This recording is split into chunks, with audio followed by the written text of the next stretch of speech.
ಓಂ ಶ್ರೀ ಗುರು ಬಸವಲಿಂಗಾಯಮ್ಮ ಎಲ್ಲರಿಗೂ ಶರಣು ಶರಣಾರ್ಥಿಗಳು. ಇವತ್ತು ಈ ವಿಡಿಯೋ ಮಾಡೋಕ್ಕೆ ಕಾರಣ ಏನಂತಂದ್ರೆ, ಇವತ್ತೊಂದು ಸ್ವಲ್ಪ ತಡ ಮಾಡಿ ನಾನು ದಿನಪತ್ರಿಕೆಯನ್ನು ಓದಿನಿ. ಆ ದಿನಪತ್ರಿಕೆ ಒಳಗೆ ಏನೊಂದು ಹೆಡ್ಲೈನ್ ಇತ್ತಂದ್ರೆ, ಹೋರಾಟಗಾರನೇ ಆರೋಪಿ ಆದಾಗ ಅಂತಿತ್ತು.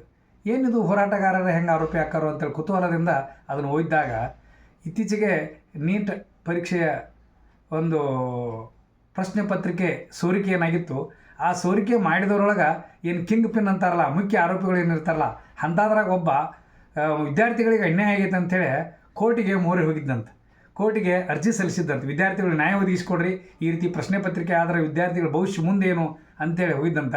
ಆದರೆ ಇವತ್ತು ಪತ್ರಿಕೆ ಒಳಗೆ ಯಾರು ಹೋಗಿದ್ರಲ್ಲ ಅವರ ಸಿಕ್ಕಿಬಿದ್ರಂತ ಕೇಳಿದ ಕೂಡಲೇ ನನಗೆ ಭಾಳ ಬೇಜಾರಾಯ್ತು. ಯಾಕಂತಂದ್ರೆ 2 ವರ್ಷಕ್ಕೊಮ್ಮೆ ಇಂಥ ಪ್ರಕರಣಗಳಾಗತ್ತವು. ಆದರೆ ಈ ವರ್ಷದ ಪ್ರಕರಣದೊಳಗೆ ಏನಾಗಿತ್ತಪ್ಪ ಅಂತಂದ್ರೆ, 4 ವಿದ್ಯಾರ್ಥಿಗಳು ಆತ್ಮಹತ್ಯೆ ಮಾಡ್ಕೊಂಡ್ರಂದ್ರೆ ಅವೆಲ್ಲ ಏನಪ್ಪ ಅಂತಂದ್ರೆ ನಮ್ಮ ದೇಶದ ಭವಿಷ್ಯವನ್ನು ನಿರ್ಮಾಣ ಮಾಡಬೇಕಾಗಿರ್ತಕ್ಕಂಥ ಅತ್ಯಂತ ಜಾಣ ವಿದ್ಯಾರ್ಥಿಗಳವರು. ಅಂಥ ವಿದ್ಯಾರ್ಥಿಗಳನ್ನ ನಾವು ಕಳ್ಕೊತೀವಿ. ನಮ್ಮ ದೇಶ ಅಷ್ಟೇ ಅಲ್ಲ, ಒಂದು ಕುಟುಂಬ ಕಳ್ಕೊತದಂದ್ರೆ ಹೆತ್ತ ತಂದೆ ತಾಯಿಗಳಿಗೆ ಎಷ್ಟು ನೋವು ಆಗ್ತದೆ ಅನ್ನೋದನ್ನು ಅದು ಬಹುಶಃ ಅನುಭವಿಸಿದವರಿಗೆ ಮಾತ್ರ ಗೊತ್ತಾ.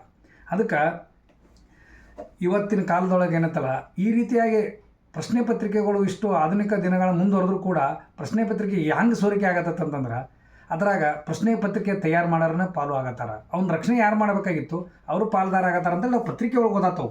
ಆದ್ರೆ ಇದನ್ನೆಲ್ಲ ಕೇಳ್ಕೊಂಡಾಗ ಏನು ಸತತ 12ನೇ ಶತಮಾನದಲ್ಲ ಅದರೊಳಗೆ ಒಂದು ಬಸವನವ್ರದ್ದು ವಚನ ಬರ್ತೈತಿ. ಏನು ಬರ್ತೈತೆ ಅಂತಂದ್ರೆ, ಒಲೆ ಹತ್ತಿ ಉರಿದಡೆ ನಿಲ್ಲಬಹುದಲ್ಲದೆ ದರೆ ಹತ್ತಿ ಉರಿದಡೆ ನಿಲ್ಲಬಹುದೇ, ಏರಿ ನೀರುಂಬೊಡೆ ಬೇಲಿ ಕೇಯ ಮೈಮಡೆ ತಾಯಿಯ ಮೊಲೆ ಹಾಲು ನಂಜಾದಡೆ ಇನ್ನಾರಿಗೆ ಹೇಳುವೆ ಕೂಡಲ ಸಂಗಮ ದೇವ ಅಂತೈತಿ. ಅಂದ್ರೆ ಇವೆಲ್ಲ ಏನಪ್ಪ ಅಂತಂದ್ರೆ, ಏರಿ, ತಾಯಿ, ಬೇಲಿ ಇವೆಲ್ಲ ನಂಬಿಕೆಗೆ ಅರ್ಹವಾಗಿರ್ತಕ್ಕಂಥ ವಸ್ತುಗಳು ಮತ್ತು ವ್ಯಕ್ತಿಗಳು.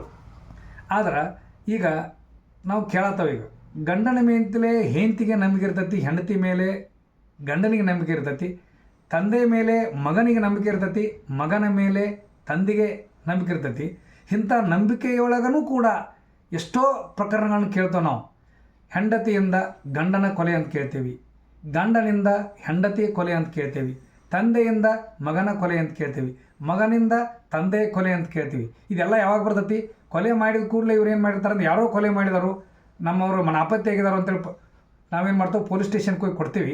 ಆ ತನಿಖೆಯಿಂದ ಗೊತ್ತಾಕತಿ ಇದನ್ನು ಬೇರೆಯವರು ಕೊಲೆ ಮಾಡಿಲ್ಲ, ಅವ್ರ ಮನೆಯನ್ನವರ ಕೊಲೆ ಮಾಡಿದಾರೆ ಅನ್ನೋದು ಗೊತ್ತಾಕತಿ. ಹಂಗೆ ಈ ಪ್ರಶ್ನೆ ಪತ್ರಿಕೆಗಳನ್ನು ಕೂಡ ಬೇರೆಯವ್ರನ್ನ ಸೋರಿಕೆ ಮಾಡಿಲ್ಲ, ಆ ಪ್ರಶ್ನೆ ಪತ್ರಿಕೆ ತೆಗೆದ್ರೊಳಗೆ ಭಾಗಿಯಾಗಂಥ ಜನ, ಅವನ ರಕ್ಷಣೆ ಮಾಡ್ಬೇಕಂತ ಜನ ಭಾಗಿಯಾಗಿದ್ದಾರೆ ಅಂತಂದ್ರೆ, ಇವತ್ತು ಓದಿದಂಥ ವಿದ್ಯಾರ್ಥಿಗಳಿಗೆ, ನಂಬಿದಂಥ ಈ ಸಮುದಾಯಕ್ಕೆ ನಾವು ಏನು ನ್ಯಾಯ ಕೊಡೋಕೆ ಸಾಧ್ಯ ಆಗ್ತಾಯಿಲ್ಲ ಇಷ್ಟೊಂದು ಆಧುನಿಕ ದಿನಮಾನದೊಳಗೆ ಅಂತಂದ್ರೆ ಬಹಳಷ್ಟು ನನಗೆ ನೋವಾಯ್ತು. ಯಾಕಂತಂದ್ರೆ 2024 ನನ್ನ ಮಗ ನಾನು ನೀಟ್ ಎಕ್ಸಾಮ್ ಬರೆದ 592 ಮಾರ್ಕ್ಸ್ ತೊಗೊಂಡ್ರು ಕೂಡ ಅವತ್ತು ಸರ್ಕಾರಿ ಸೀಟ್ ಸಿಗಾಕೆ ಅವಾಗ 2 ಮಾರ್ಕ್ಸ್ ಕಡಿಮೆ ಆಯ್ತು. ಅಷ್ಟೊಂದು ಮಾರ್ಕ್ಸ್ ತೊಗೊಂಡಾಗ ಸಿಗಲಿಲ್ಲ, ಅವ ನಮಗೆ ಭಾಳ ತ್ರಾಸಾಯ್ತು. ಮತ್ತೊಂದು ವರ್ಷ ಎಕ್ಸ್ಟ್ರಾ ತೊಗೊಂಡು ಮತ್ತೆ 2025ನೇ ಇಸ್ವ್ಯಾಗ ಒಂದು ವರ್ಷ ಗ್ಯಾಪ್ ತೊಗೊಂಡು ಎಕ್ಸಾಮ್ ಬರೆದು 545 ತೊಗೊಂಡು ಅವನು ಮತ್ತೆ ಗೌರ್ಮೆಂಟ್ ಸೀಟ್ ಇವತ್ತು MBBS ಮಾಡತ್ತಾನು. ಆದರೂ ಕೂಡ ಆ ಕಷ್ಟ, ಆ ನೋವು, ಆ ಕಠಿಣ ಪರಿಶ್ರಮ ಅದು ಬಲ್ಲವರಿಗೆ, ಅನುಭವಿಸಿದವರಿಗೆ ಮಾತ್ರ ಗೊತ್ತಾ. ಇಂಥ ಘಟನೆಗಳನ್ನು ಆಗೋದ್ರಿಂದ ಸಮಾಜಕ್ಕೆ ಒಂದು ಕೆಟ್ಟ ಹೆಸರು ಬರ್ತತಿ, ನಾಗರಿಕತೆಗೆ ಒಂದು ಅಪಖ್ಯಾತಿ ಬರ್ತತಿ.